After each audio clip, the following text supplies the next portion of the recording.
Hello and welcome to another episode of the Basildon Council's official podcast, a place where you, our residents, get to find out about everything happening in your local borough. I'm your host Ryan, and joining me today, I'm pleased to say, is Dan McHugh, who is Chief Inspector with Essex Police and Basildon District Commander. Good afternoon, how are you? I'm really well, thank you. Thanks for having me. I'm honoured to have you here. This is brilliant. We have police officers, and we look the part. It looks legit. I love it. Thank you for coming in. I understand you're really, really busy, and thank you for giving us the time. There's just a couple of things we wanted to really talk about today. But firstly, let's sort of just get to know you a little bit more for our guests who are just thinking, they've got a police officer on the show and I don't know who he is. So, Dan, who are you? You're a police officer, Chief Inspector. What does that mean? And yeah, tell me a little bit about yourself. Yes, I joined Essex Police in 2006. So I think it's nearly my 17th year in the police. Wow. I still thoroughly enjoy it. I still love coming to work every day and making a difference. And I think it's probably why the reason I joined up is to make a difference in people's lives. Yeah. My role now is very different from the role I started when I was a constable. Obviously going out in the cars, arresting suspects, attending incidents. It's now a strategic role, sort of a planning role, making sure that the people in the borough have the right resources and having people in the right place at the right time. So that's pretty much the job I do in terms of making sure that the officers that work under my command are here responding to calls from the public. I mean, the idea when you're a kid as well, and you think of a police officer, you think, oh, it must be quite thrilling and quite fun. And you say you still enjoy it. Is it still quite, you say, your role has changed a lot since you first started, as you mentioned, but is it still really thrilling and fun? It is. I mean, some of the other portfolios I do in terms of firearms commander and and having some experience previously with public order, it's really exciting to get involved in those sort of areas of work. And certainly when we have a significant incident that happens in the borough, it's good to be able to lead on those sort of investigations, direct where that goes, and provide the right outcomes for people that might have been a victim as well. So it's really rewarding, but it's very challenging as well. Yeah, I was going to ask in that sort of rewarding end of it, like, do you get many opportunities, or have you had many opportunities in your quite a lengthy career now to engage with like communities, and have you almost like, when 17 years, I suppose you could have seen people grow up. Are there people that you've seen fairly regular that they go, hi Dan, how you doing? Yeah, no, there's still a few people that remember me when I had hair. I've changed a little bit in terms of the way I look now to what I did when I was 23. I'm obviously 40 now, so it's quite a change in terms of my appearance, but in terms of my own personal investment and pride in Basildon, I don't think that can ever be called into question, because my service has always been here. I really care about getting great outcomes for victims. I really care about prevention. I really care about making sure we have less victims of crime, and we do the right things for the right reasons in the right way. One of the things I'm working on at the moment is really about how we reward and recognise the great work the officers are doing. So, providing them with opportunities to tackle the cost of living, and just recognising in some of our service awards just the great work that goes on every day, because it's just literally, I'm so proud of them for what they face every single day, and having walked in their shoes and driven those cars and been to those calls, I know the dangers and I know the challenges, but certainly what outweighs all of that is the significant pride and reward you feel when you're recognised for the great work that happens, or you've saved someone's life, or you've brought an offender to justice, or you've reduced a certain crime type, whether it's burglary or whether it's vehicle crime. That's, for me, that's the bit of reward that makes this job so unique and so special. Yeah, and I suppose 17 years, and you mentioned almost all of it in Basildon. Yeah. It's like a care for it at that point. You just think, well, no, this is my home as well as anyone else's, and I care about it. I care about it. Yeah. And so we're Basildon's district commander. So what does that entitle? What does that mean? Because that sounds very big. So basically, I've got responsibility and command of two areas of policing for the borough. One of which is local policing. So that's the officers that you would see responding to 999 calls. They work 24-hour shifts. And then the other part of it is I have command and control of our community policing teams. Now, these are the teams that are embedded in our district, in our borough, in our roads, going to see people in the community, going to events, arranging pop-up events, come and talk to us, tell us what's going on in your local area, and just sort of looking at long-term problem-solving initiatives. And we work really closely with the council. I'm really proud of the relationship we've got here at Basildon Council, because without that partnership working, it's really hard to achieve much just in silo. And I think any of the partners that I work with would understand where I'm coming from when I say that. It's really... Nothing can be solved by one agency any longer. You can't arrest your way out of a problem, is what I've heard before previously during my service. And now, being in a partnership space, I understand that, because prevention takes all of us. It takes everybody's investment in making places feel safer, look safer, and people to take pride in where they live and the communities they work in and study in, because we've got great facilities here at Basildon. Some of the open spaces as well are absolutely fantastic. I mean, you'll get very few districts in the county that have the access to open green spaces that we have in Basildon. So it's really important to me, and a focus that I've been working on with the council, with Find Your Active Basildon. So encouraging the youth of today to get out there, get active, and look at leading a healthy lifestyle, because leading healthy lifestyles leads to longer life, leads to better opportunities in careers and in employment, and of course the byproduct of that is diverting away from risky behaviour or falling in with the wrong people, and that's where like me and my team can come in to sort of do that diversion, that engagement, but ultimately showing people a better way. Yeah, no, I really like the way you put that you can't arrest your way out of a problem. I find that almost was like it came up in flashing lights. That makes so much sense. That there's that phrase where I think it's saying it's like it takes like a community to raise a family or a child or something like that. And you mentioned in that sort of that community engagement of just having everyone as long like having passion and care about your area that you live in. Can change sort of opinions and the way we do things for the better. And then that by extension helps in terms of I don't need to arrest so many people to do X, Y, Z, because we are being better before we get to that point. I quite like that. That's brilliant. So let's talk about sort of crime in our area. In more importantly, crime reduction that we're noticing around the district. I wondered if you could sort of talk to us a little bit about that in terms of what can we see having changed and what's being done. Absolutely. I think some of the biggest success stories for us locally has been the reduction in violent offences. It's been one of our biggest focuses in 2023. It continues to be that in 2024, but we've seen significant reductions in violent offences in the borough, significant reductions in public order offences. And I think that's really important as well, to focus just on that as well as violence, because if we're having less of those public space offences, then it encourages the community we have here to feel and understand that this is a much safer borough to be in than maybe what history might tell us or what anecdotal evidence might tell us. What I see is the crime stats. What I see is the solved outcomes, that we know, the ones that we are investigating, charging suspects, seeing significant prison sentences. And we've seen some really great reductions in vehicle crime or action against vehicle crime. So we've done a number of search warrants over the last few weeks in the borough, which have seen significant seizures of high value vehicles being recovered for those victims, over £1 million worth, in fact, in one particular seizure. Wow. So these are really high end vehicles, but ultimately that doesn't take our focus away from everyone else, in terms of, certain vehicles have been targeted. We put lots of crime prevention advice out there. There's lots of things people can do to prevent their vehicle being stolen.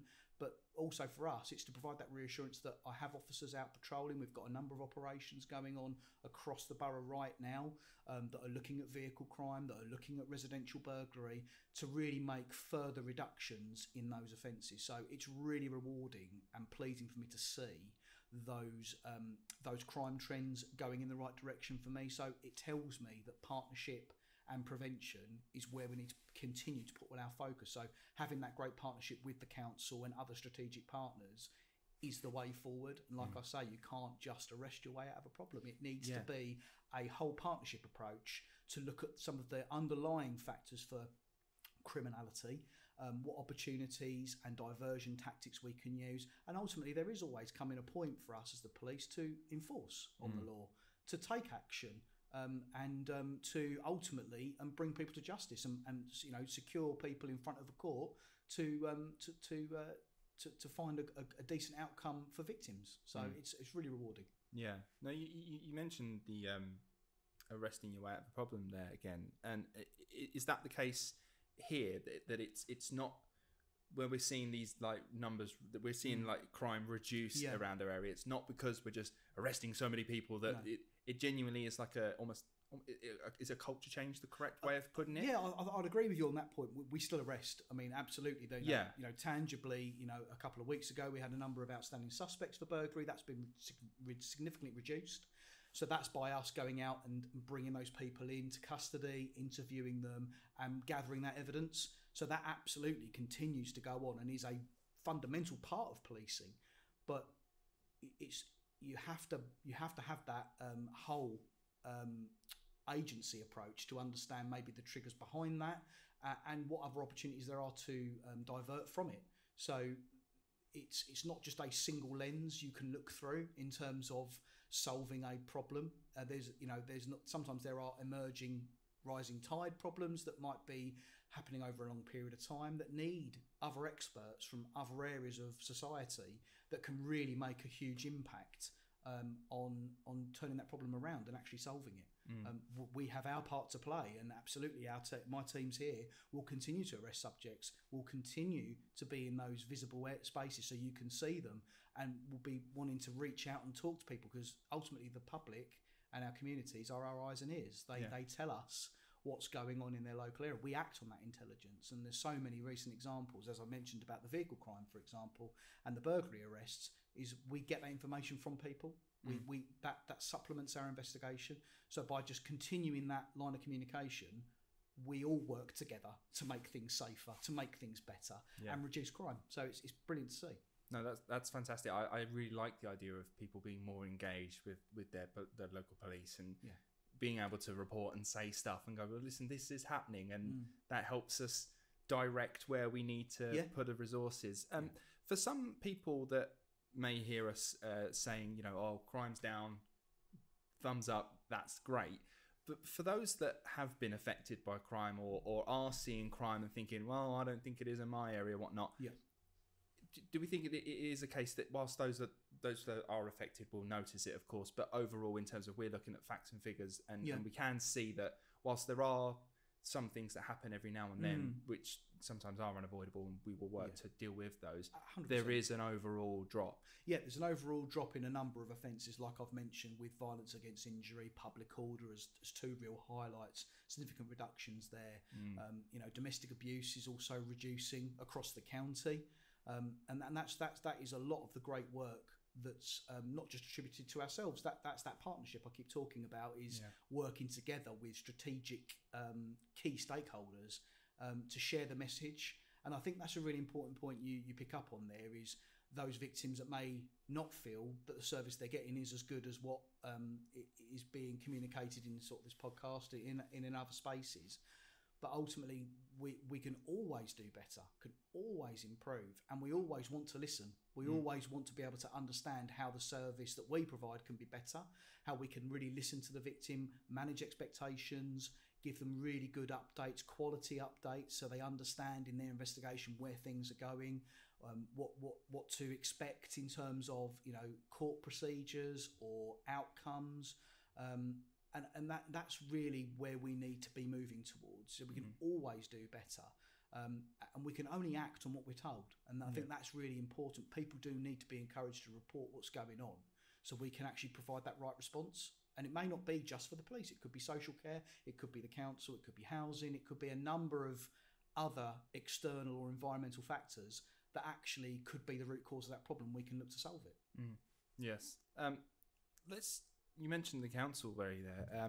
Let's talk about sort of, most people may not understand that there is quite a strong collaboration with Essex Police and Basildon Council with a thing called Safer Basildon. Yes. So for those that have maybe not heard of it or are unaware really what it is, what is Safer Basildon and how does it sort of link back to Essex Police and the council? I think to make it really, really simple, it's a list of principles and responsibilities and objectives that we all sign up to say that's what we want to do to make the borough better and safer. What's really useful is a lot of the priorities within that plan are cross-pollinated with Essex Police's plan. So our plan to tackle certain priorities of crime types, how we work, and sort of being a main effort around our visibility, looking after victims and providing a really good service to actually solving crime. And there's a lot of that in the joint plan of Safer Basildon. Mm-hmm. It gives the whole concept gives us a recognised regular place to discuss how we're getting on, bring people within that partnership to task, to improve things, to measure it, to see if we're going in the right way, offering the right services for communities in this borough, people that are either studying here, living here, working here. It looks at that whole approach. So it's really a really good guide to understand where we all want to be. Mm-hmm. And our duty to reduce serious violence is there as well. So we've got that buy-in, if you like, in terms of everybody's committed. And it gives that strategic direction to all provide the right focus in the right way to the right objective. So Safer Basildon for me is critical to the future successes of the way we police the borough, the way that the council provide the services they do in terms of reducing antisocial behaviour, which has seen a massive reduction, 33% from last year to now. So it's really, really encouraging to see actually how we're working can always be improved, but actually is the right approach. And we've seen that in the fruits of our labour. We've seen that in terms of the crime pattern, in terms of the stats overall. But we don't rest on our laurels, and we want to hear from those victims who have been a victim of crime and want a service. Then let's talk. Let's solve these crimes. Let's start giving you the prevention advice that you might need. Let's have that visibility in your district, in your part of the district or your road. Tell us, because that is exactly what we're here for.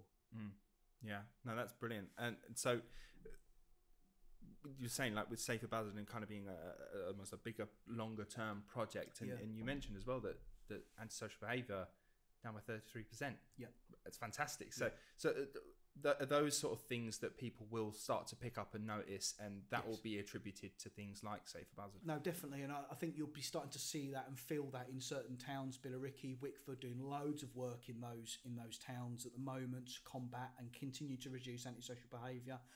And I think you'll feel that when you start to walk around the town centres as well in terms of Basildon. You'll start to feel that the action has been taken, that it feels a bit safer, that it feels better to be in those locations. And you should see my officers as well, because that is part of our visibility campaign here in Basildon, and for the force to be in the right places at the right time.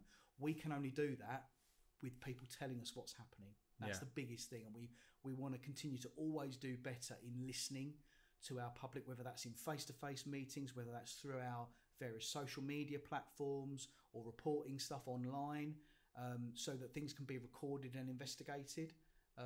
We gather intelligence every day, we put it onto a system, we analyse it, and then we look to see if we can actually action that and actually put some resource and some actual operational activity around it to actually make that problem reduce or solve it altogether. That's always been our goal here in Basildon, especially while I've been the district commander here, and all the various other ranks I've held in Basildon, which gives me that, I think, that sort of point of difference in terms of understanding and caring about what happens here. Yeah. So it gives me great pride and feel a real sense of reward that we're doing so well in reducing crime.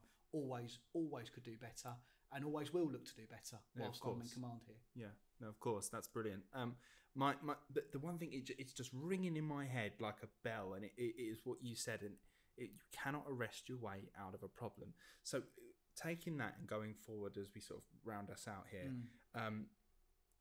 ideally we don't want to be arresting ourselves out of problems, because it's not necessarily possible. So if we want to try and encourage people to come together more as a community and take more pride and more care in their sort of their social surroundings and their areas, how can they help in terms of engaging with the police? Is there a forum or a place where they can go to report things or share stuff? How can people get involved? We've got our Essex Police website, which is, if you want to report a crime or a concern, you can report things online, which is a great platform. It does go to the right people. It does get assessed and scrutinised, and then given to the right team to progress. We've also got our own local platforms on Facebook, on Twitter. They're not the place to report concerns, but it will tell you a lot about what we're doing. And it might give you the confidence to start reporting yourselves about what might be going on in your road, in your street, in your area. And that's what I think is really important, that local approach to policing. You know, it's in our title, local policing. It's what I'm in command of. It's what I'm really passionate about. It's what I care about. So for me and my teams, it's about listening to the community. What are those issues? What are those burning things that have been worrying you or giving you cause for concern, whether it be speeding, antisocial behaviour, criminal damage, theft, burglary? Tell us, because it builds that bigger picture. And it gives me more influence and ability to put the resources into those certain areas. And we've seen those successes over the last 2 years I've been here. We've seen those successes in reductions because we've been hearing from the community we have here, because we've been acting on the evidence. We've been making those arrests, and we've actually taken that action. It's one string to our bow, arresting. And I'd like to think that sometimes arresting is because we've not been able to problem solve something as a community. But there is always a time and a place for arrest. And my team certainly do that. And that's how we bring people to justice. But I'm a big advocate of prevention, big advocate of working in partnership. And that's what we really want to focus on now for the next 12 months. That's brilliant. Well, thank you. I can't think of a better way to end it there. That's inspired me. Thank you very much, Dan, for coming and joining us today and giving up your time. I really do appreciate it. And I hope that for those watching and listening, it maybe has given them a bit of a confidence boost to go, oh, do you know what? I could probably engage a little better, maybe. And I thought about something and I thought, they won't do anything about it. But maybe they'll have a little go and get in contact. So thank you very much. So Dan McHugh, Chief Inspector, Basildon District Commander. I love saying it. It's brilliant. Thank you very much. No, I really do appreciate your time. Thank you. And thank you for watching as well. If you have any suggestions for anybody you'd like us to talk to, please do drop them down in the comments below. Thank you for watching.